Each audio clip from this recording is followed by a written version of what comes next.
देखो, how do new laws come about.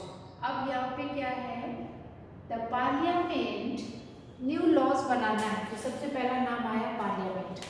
आपको पता ही है कि बहुत सारे तरीके होते हैं, जैसे कि an important role of parliament is to be sensitive to the problems faced by people.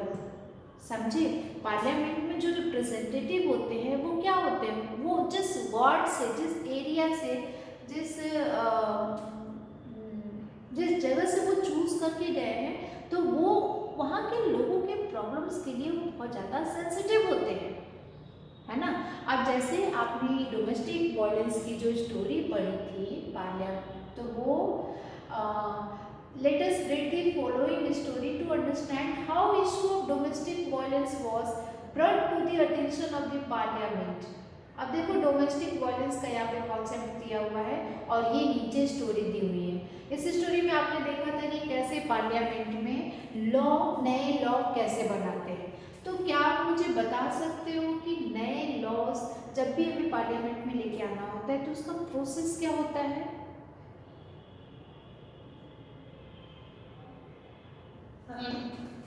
किन किन प्रोसेस से हो करके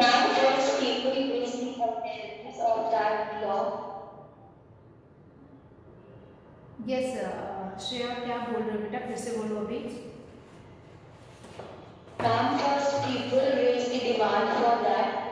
हाँ, सबसे पहला जो इसमें होता है वो यही होता है कि लोग जो है वो डिमांड करते हैं, ठीक है। उनको लगता है कि इस चीज़ की ज़रूरत है तो सोसाइटी जो है वो सोचने लगती है और उसको लगता है कि अब इस पर्टिकुलर नीड के लिए हमें नए लॉ की ज़रूरत है, ठीक है। फिर क्या होता है, दूसरा ग्रुप कौन सा है, फिर उसके बाद क्या होता है डिमांड होने के बाद?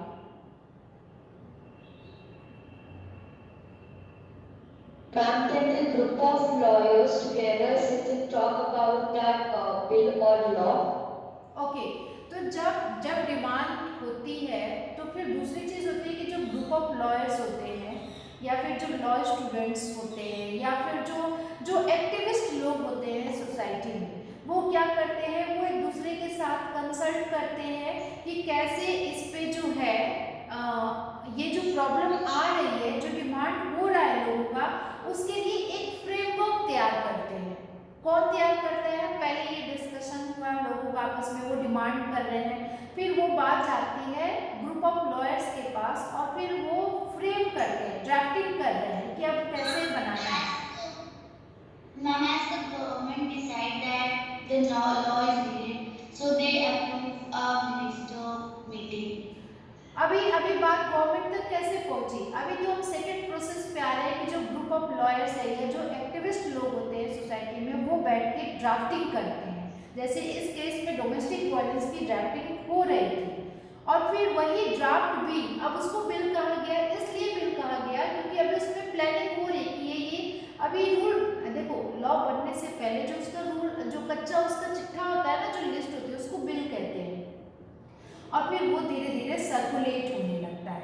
फिर आगे क्या होता है, थर्ड प्रोसेस क्या है, अब उस बिल को क्या किया जाता है?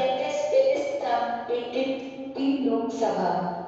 हाँ, अब उस जो बिल है वो थर्ड प्रोसेस ये होता है कि उसको पार्लियामेंट में इंट्रोड्यूस कराया जाता है, ठीक है। फिर आगे क्या होता है, वो पार्लियामेंट की लोकसभा और राज्यसभा में, And then if the bill is passed from the Lok Sabha, then it goes to Rajya Sabha and then to the president finally there.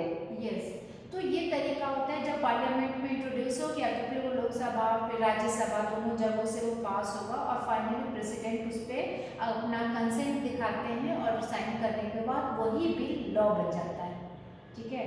तो अभी आप यहाँ पे देखो कि ये जो डोमेस्टिक वायलेंस वाला बिल था, तो जब ये बिल पार्लियामेंट में इंट्रोड्यूस हुआ 2002 में, तो फिर क्या हुआ था, तो उस समय में ये बिल पूरी तरह से सेटिस्फाइड नहीं किया गया था लोगों के द्वारा, ठीक है।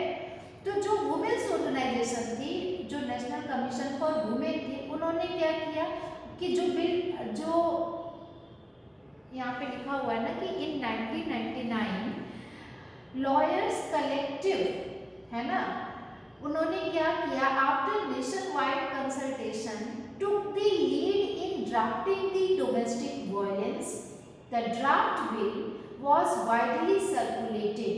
The bill was introduced in Parliament in 2002, but it did not fulfill the need. Parliament में जब बिल इंट्रोड्यूस हुआ तो उसमें जो भी पॉइंट्स लिखे थे वो लोगों को सेटिस्फैक्शन उससे नहीं मिल रहा था। तब क्या हुआ कि जो वुमेन्स ऑर्गेनाइजेशन थी, जो देश में अनेकों वुमेन्स ऑर्गेनाइजेशन और जो नेशनल कमीशन फॉर वुमेन है, आपको पता है ना कि एक महिला आयोग भी है, तो उन लोगों ने क्या किया, अमेंडमेंट की बात की कि अब कुछ हमें इसमें चेंज चाहिए। तो वो फिर पार्लियामेंट स्टैंडिंग कमेटी के पास जाती है और जो कमेटी है वो पार्लियामेंट से अब रिकमेंड करेगी, मतलब उनसे कहेगी, रिक्वेस्ट करेगी क्या, इसमें कुछ चेंज करने के लिए। और फिर उसमें जो चेंज होता है और फिर जो नया बिल बन के आता है, तो जो अभी डोमेस्टिक वायलेंस वाला बिल था वो 2005 में फिर से पार्लियामेंट में री इंट्रोड्यूस हुआ और जब दोनों हाउसेस में पास हो जाता है, प्रेसिडेंट का साइन हो जाता है, तब जाके वो बिल लॉ बन जाता है। और the protection of women from domestic violence act फिर वो अब लागू होना शुरू कब से हुआ, 2006 से, और तब जाके वुमेन को रिलीफ मिलती है, जिसमें वाइफ, मदर, डॉटर, सिस्टर जितने भी होते हैं वो डोमेस्टिक वायलेंस से उनको फ्री, मतलब उनको लग रहा है कि अब हम इस चीज़ से मुक्त हो गए हैं। अगर जरूरत सिर्फ अब यही नहीं कि बिल बन गया और वो लोग इससे सेटिस्फाइड हो गए, नहीं, अब ये भी देखती है गवर्नमेंट कि जो बिल बना है उसका लोग पालन कर भी रहे हैं कि नहीं, जो लॉ बना है वो पालन हो रहा है कि नहीं।